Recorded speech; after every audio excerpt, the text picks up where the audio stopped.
Our region sits smack dab in the middle of the Marcellus Shale, the largest proven natural gas reserve in the Western Hemisphere.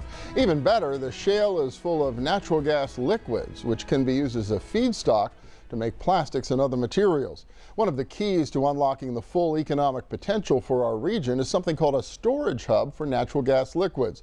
Without one, ethane and other liquids may be transported to markets outside our region, or even worse, burned, and we lose an opportunity. Kristin Carter has been looking into the feasibility of building a storage hub here in our region.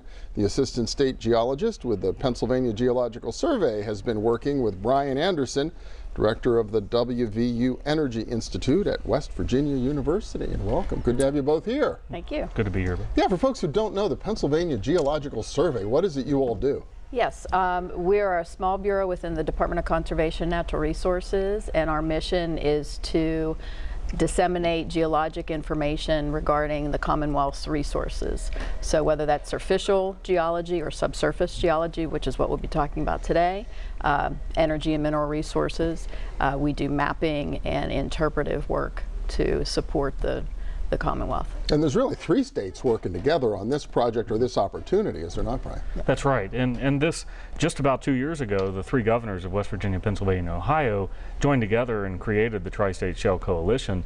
And it was under that 3-state umbrella that we embarked on this 3-state geologic survey analysis of the potential for subsurface storage. Okay, and why is storage such a big deal? I think you pull it out of the ground, send it in a pipeline, goes to the end user somewhere. Where does the storage piece fit into this?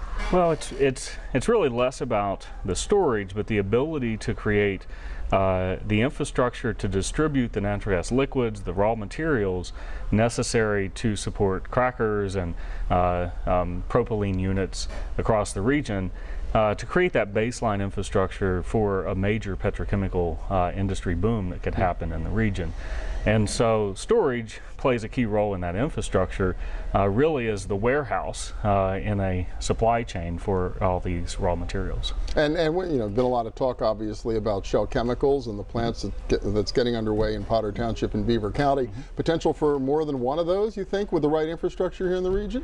Well, the estimate based on a number of different reports is that there's enough ethane in the region here to support 4 or 5 ethane crackers, plus propylene and other types of units. The American Chemistry Council has estimated that based on those 4 or 5 crackers and the potential of the raw materials we have in the region, that there could be a new creation of 101,000 jobs and $36 billion of investment in the petrochemical sector.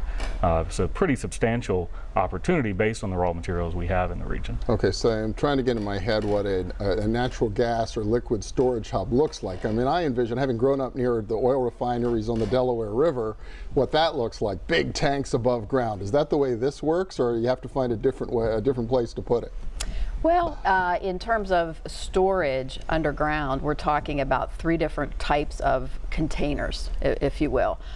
We looked at the opportunity to mine hard rock, in this case limestone, which is in our region, or do solution mining and create our own salt cavern, embedded salt formations, or reuse, repurpose, in other words, the depleted gas fields, which are abundant throughout the tri-state area. So what, you take the gas out and then wind up pumping the liquids back down there and keep it there until you need it? That's definitely one option. So what Brian was speaking to earlier about the infrastructure needed to have a storage reservoir or a series of options for subsurface warehousing of these products, you give flexibility to the industry as they maintain their pipeline flow and the work that they do above ground. So would these storage locations be scattered throughout the tri-state area, or does there tend to be like one big storage facility somewhere?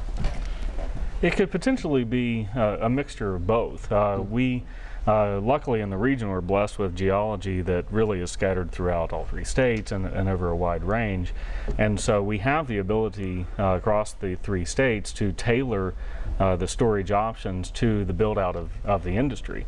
And so while we certainly could create one location with all of the necessary storage, then you build out pipes to connect them to the to industry from there. or we can create multiple locations that are much closer to the potential users. If we don't do it, what happens to the natural resource? What are the consequences if we don't do something like this? Well, one potential consequence is that all of the available ethane continues to be shipped out of the region, and the added value is added somewhere else. And it also has the potential, as you mentioned, a lot of the ethane is currently being burned, which as a chemical engineer, I say should be a crime. It's a very valuable raw material to make many of the plastic products, including the table that we're sitting at today. And so that very valuable raw material should not be just combusted. All right, well, we'll see how this unfolds. Kristin Carter and Brian Anderson work together on the analysis of an Appalachian storage hub. Thank you so much. Really appreciate it. Thank you very much. Well, thank you for having us. Okay. And when we return, the growth of a small Pittsburgh law firm into a global giant. Stay with us.